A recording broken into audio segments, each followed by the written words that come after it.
रीना की आंखों की पलकें सूज आई थी। रोते रोते रीना का चेहरा लाल पड़ गया था। अपनी औलाद की आंखों में इतने सारे दुख की परछाइयां देखकर कौन सी माँ विचलित नहीं हो जाएगी।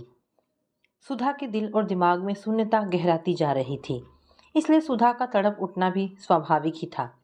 वह एक बार रीना को देखती तो एक बार उसकी गोद में पड़ी उस मासूम बच्ची अदिति को, जो दुनिया से बेखबर थी। 2 वर्ष पहले ही कितनी धूमधाम से सुधा ने रीना और मनीष का विवाह किया था। दोनों एक दूसरे को पसंद करते थे, एक दूसरे से प्यार करते थे। फिर अचानक सुधा की नजरें दरवाजे पर खड़ी कमला बाई पर पड़ी। क्या है, तू यहाँ खड़ी खड़ी क्या कर रही है? घूरते हुए सुधा ने कमला बाई से कहा। तुझसे दूध मांगा था ना मैंने बच्ची के लिए, और मेरे नहाने के लिए पानी गर्म कर दिया तूने। दूध ही तो लाई हूँ बहू जी, और पानी भी गर्म कर दिया है। ठीक है, अब जा यहाँ से। कमलाबाई से दूध की बोतल छीनकर सुधा बोली। अब खड़े खड़े मुंह क्या देख रही है? जा, जाकर अपना काम कर। सुधा अकारण ही झुंझला पड़ी उस पर। दीदी जी, फूल तोड़ दूं? और क्या, रोज नहीं तोड़ती क्या?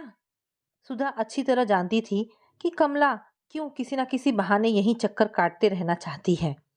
सुबह जब रीना आई तो आलोक वहीं बाहर बरामदे में बैठे चाय पी रहे थे। कोई नई बात नहीं थी। वैसे भी रीना हर 2-3 दिन में माँ की अदालत में मनीष के खिलाफ कोई ना कोई मुकदमा लेकर हाजिर रहती, और फैसला भी उसी के पक्ष में होता।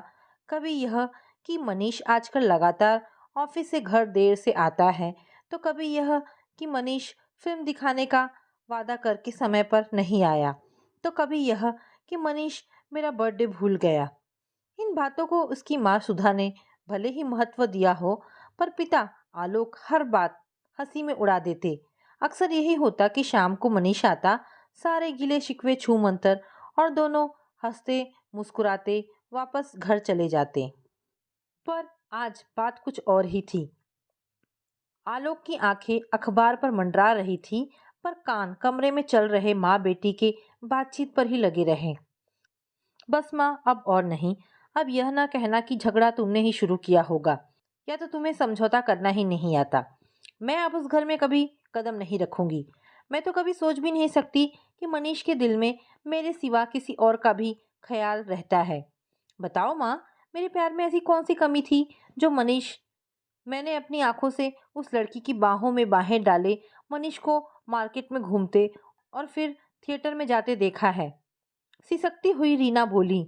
माँ, मैं मनीष से बहुत प्यार करती हूँ। मैं उसके बिना जी नहीं सकती। बेटी की बातें सुनकर सुधा खामोश रह गई। आलोक बेचैनी से उसके उत्तर का इंतजार कर रहे थे। क्या सुधा के पास रीना के प्रश्न का कोई जवाब है? कैसे बाप हो तुम? बेटी रो रो कर बेहाल हुई जा रही है और तुम्हारे पास उसके लिए सहानुभूति के बोल भी नहीं है। आलोक ने देखा सुधा की भी आंखें नम थी और गला भरा हुआ था। बैठो, आलोक ने उसका हाथ पकड़कर अपने करीब बिठा लिया और बोले, कुछ देर के लिए उसे अकेला छोड़ दो। अभी वो बहुत परेशान है। समय हर समस्या का समाधान ढूंढ लेता है। इतना कहकर आलोक की नजरें फिर न्यूज़पेपर के शब्दजाल में खो गई। आलोक की इन्हीं दार्शनिक बातों से सुधा विचलित हो उठती थी। सुधा ने आलोक की चश्मा चढ़ी गंभीर आंखों को घूरा और मन ही मन सोचने लगी कि कहाँ से लाते हैं ये इतना धैर्य। ऐसे क्या देख रही हो? बिना देखे ही ना जाने कैसे आभास हो गया उन्हें सुधा के घूरने का। कुछ नहीं, ठहर कर बोली वह। जो दर्द मुझे इस कदर तड़पा रहा है, उससे आप इतने अनजान कैसे हो? सब कुछ परिस्थितियों के हवाले करके इतना निश्चिंत कैसे रहा जा सकता है? सुधा, कभी कभी जीवन में कुछ ऐसा घटता है कि जिस पर इंसान का वश नहीं रहता, कुछ नहीं कर सकता वह। आलोक सुधा के मन का तनाव कम करना चाहते थे। तो आपका मतलब यह है कि हम यूं ही हाथ पर हाथ भरे बैठे रहे? तो आपका क्या मतलब यह है कि हम यूं ही हाथ पर हाथ धरे बैठे रहें? सुधा बड़बड़ाती हुई कमरे की ओर बढ़ चली। तुम पुरुष भी कैसे होते हो? गंभीर से गंभीर परेशानी से भी मुंह मोड़कर बैठ जाते हो। उस कमरे में पहुंचते ही सुधा के मन ने मन से ही प्रश्न किया। तुम्हें सुनाई देती है किसी के सपने टूटने की आवाज? क्या होता है अरमानों का बिखरना? कैसे लुटती है किसी की दुनिया? क्या तुम जानती हो या नहीं जानती? सुधा अपने भीतर की आवाज सुनकर सोचने लगी कि आज क्या होता जा रहा है उसे? 25 साल पहले की गई भूल का एहसास उसे आज क्यों हो उठा? तो क्या उसके किए की सजा उसकी बच्ची को मिलेगी? अपनी भूल को याद कर उसकी आंखों से अश्रुधारा बह निकली। मन को कंट्रोल करने के सारे प्रयत्न विफल सिद्ध हुए। समय ने उसे अतीत के दलदल में ढकेल दिया और वह उसमें हर पल धंसती चली गई थी। याद आ रहा था उसे माँ का तमतमाया हुआ चेहरा। उस दिन उसने माँ को अपने और आलोक के विषय में सब कुछ बताया था। माँ के शब्द उसके कानों में ऐसे गूंज रहे थे मानो कल की बात हो। सुधा, तू जानती है ना बेटा कि आलोक शादीशुदा है? हाँ माँ, बात काटते हुए सुधा बोली।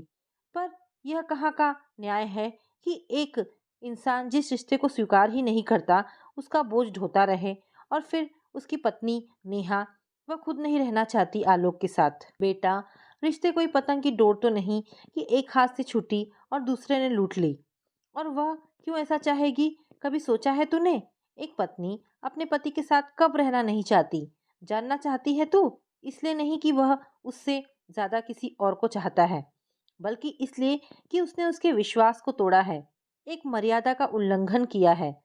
थोड़ा ठहर के वे बोली, एक परिवार टूटता है तो कितने सपने टूटते हैं, कितने अरमान बिखरते हैं, पता है तुझे? प्रेम, जिस प्रेम की तू दुहाई दे रही है वो प्रेम नहीं, भ्रम है तेरा, कोरी वासना है। ऐसे पुरुष कायर होते हैं, ना वे पत्नी के होते हैं ना प्रेमिका के। प्रेम में कोई इतना स्वार्थी कैसे हो सकता है? किसी के अरमानों की लाश पर अपने प्रेम का महल खड़ा करेगी तू? अपना किया किसी न किसी रूप में एक दिन अपने ही सामने आता है, पछताएगी तू। माँ एक लंबी सांस लेकर फिर बोली, कोई भी फैसला लेने से पहले सोच ले, कहीं ऐसा ना हो कि अपमान और तिरस्कार के दर्द को धोने के लिए तेरे पास प्रायश्चित के आंसू भी कम पड़ जाए। पर मैं जानती हूँ कि इसे तू समझ नहीं सकेगी, तू समझना ही नहीं चाहती। मेरी बात मान ले और एक बार आलोक की पत्नी से मिलकर आ। सुधा तो नहीं गई, पर एक दिन सुधा की माँ सुमन देवी आलोक की पत्नी नेहा से मिलने पहुंच गई। नेहा को देखकर सुमन देवी पल के झपकाना भी भूल गई। उनका मुंह खुला का खुला रह गया। नेहा कितनी सुंदर थी! सुधा और नेहा की क्या तुलना! क्या यही देखकर आलोक सुधा की ओर आकृष्ट हुआ? बेटी, मैं सुधा की माँ हूँ। पता है तुझे? सुधा और आलोक, वे आगे कुछ कह ना सकी। पता है, सारी पीड़ा को मन के कुएं में डालकर नेहा ने मानो मुस्कुराहट के आवरण से चेहरा ढक दिया हो। और तू चुप है? और क्या करूं माँ? उसके मुख से माँ का संबोधन सुन सुमन देवी चकित थी। नेहा बोलती रही, प्यार कोई किला तो नहीं है ना जिसके चारों ओर पहरा लगाया जाए या उसे जीतने के लिए जान की बाजी लगा दी जाए। आखिर कुछ तो होगा ही सुधा में जो मेरा आलोक मुझसे छीन ले गई। बेटी, तुमने आलोक से बात की? मुझे उससे कोई बात नहीं करनी। वे कोई भी फैसला लेने के लिए आजाद हैं माँ। वह प्यार क्या जिसे झोली फैलाकर भीख की तरह मांगा जाए? हक तो दिया जाता है, जो छीना जाए उस अधिकार में प्यार कहाँ? आप चिंतित ना हो। कैसे चिंतित ना हो? एक माँ हूं मैं। किसी की दुनिया उजाड़ कर बेटे की मांग सजाऊं, सारा दोष सुधा का है। सुधा को क्यों देश दोष दे रही हैं आप? वह तो ना मुझसे मिली है ना मुझे जानती है। वह मेरी दुश्मन कैसे हो सकती है? दोष है तो मेरे वक्त का। और आलोक, आलोक का कोई कसूर नहीं है माँ, लेकिन उसे सजा देने वाली मैं कौन होती हूँ? अब तो उन्होंने मुझसे माफी मांगने का अपना अधिकार भी खो दिया है। कहीं पानी का बहाव पत्थर डालने से रुका है? वह तो उसी वेग से उछलकर बहने के लिए दिशा तलाश लेता है। नेहा के कहे शब्दों को सुमन देवी समझ न सकी। उन्हें लगा कि पति के विद्रोह ने इसे विक्षिप्त कर दिया है। उन्होंने मन ही मन निर्णय किया कि उसे एक बार आलोक से मिलना होगा, जहां सुधा ना हो। एक दिन सुधा की अनुपस्थिति में आलोक आया, खुद पर नियंत्रण न रख सकी और बोली, बेटा, मैं एक माँ हूँ। तुम्हारा, सुधा का, नेहा का, किसी का बुरा कैसे सोच सकती हूँ? पर न्याय अन्याय के बारे में तो सोचना पड़ेगा ना। माना कि सुधा नादान है, प्यार ने उसे अंधा बना दिया है।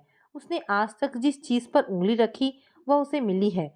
खोना क्या होता है इसका उसे एहसास नहीं है। पर तुम तो समझदार हो, अपने अच्छे बुरे की अक्ल है तुम में। अपनी जिम्मेदारी समझ, तुम अकेली नेहा और दो छोटे छोटे बच्चे किसके भरोसे छोड़ आए हो? क्या प्यार की खाई में इतने नीचे जा गिरे हो कि आसमान भी धुंधला दिखाई पड़ रहा है? आलोक की आंखें भर आई। वे बोले, माँ, मैं सब समझता हूँ। मैं मानता हूँ कि मुझसे भूल हो गई। मैंने नेहा की कीमत पर सुधा की कामना नहीं की थी। मैं तो सुधा और नेहा दोनों से माफी मांगने को तैयार हूँ। सुधा तो शायद माफ भी कर दे, पर नेहा, वह तो इस विषय में क्या, किसी भी विषय में मुझसे बात करने को तैयार नहीं। पत्थर बन गई है वह। मेरी क्षमा याचना का उस पर कोई असर नहीं होता। अगर मैं उसके कदमों पर गिर भी पड़ूं तो भी वह मुझे माफ नहीं करेगी। बेहद स्वाभिमानी औरत है वह। लाचारी आलोक के शब्दों में समाती गई। वे फिर बोले, वक्त ने आज मुझे जिंदगी के उस चौराहे पर लाकर खड़ा कर दिया है जहाँ की हर डगर सुधा तक जाती है, सिर्फ सुधा तक। अब तो ना मुझे नेहा से बिछुड़ने का गम है, ना सुधा से मिलने की खुशी। वक्त गुजरता गया, नेहा से तलाक मिल गया और आलोक का विवाह सुधा से हो गया। उसके बाद नेहा बच्चों को लेकर पता नहीं कहाँ चली गई। किसी को कुछ पता नहीं, ना वह अपने मायके गई ना ससुराल। उसके बगैर जीना इतना मुश्किल होगा, आलोक ने सोचा न था। आलोक चाहकर भी पूरी तरह खुद को नेहा से जुदा ना कर सके। कई बार सुधा झुंझलाकर कहती, अगर उस रिश्ते का मातम मनाना था तो मुझसे ब्याह करने की क्या जरूरत थी? कोशिश तो करो, समय के साथ सब कुछ भुला सकोगे। क्या भुला सकूंगा सुधा? मैं, यह कि 8 साल पहले अपना सब कुछ छोड़कर एक भोली भाली लड़की मेरे कदमों के पीछे पीछे चली आई थी। यह कि मैंने अग्नि के सामने जीवन भर साथ निभाने की वादे किए थे।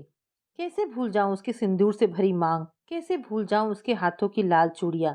किसी का सुख चैन लूटकर, किसी की खुशियों पर डाका डालकर तुम्हारा दामन खुशियों से भरा है मैंने। मैं इतना निर्मोही कैसे हो गया? कैसे भूल जाऊं कि जो घरौंदा मैंने और नेहा ने मिलकर बनाया था, उसे मैंने अपने ही हाथों नोच कर फेंक दिया। और क्या कसूर था उन दो मासूम बच्चों का? क्या अधिकार था मुझे उनसे खुशियों को छीनने का? क्या कभी मैं इन तमाम बातों से अपने को मुक्त कर पाऊंगा? आलोक, क्या होता जा रहा है तुम्हें? संभालो खुद को। सच से सामना करने का साहस जुटाओ।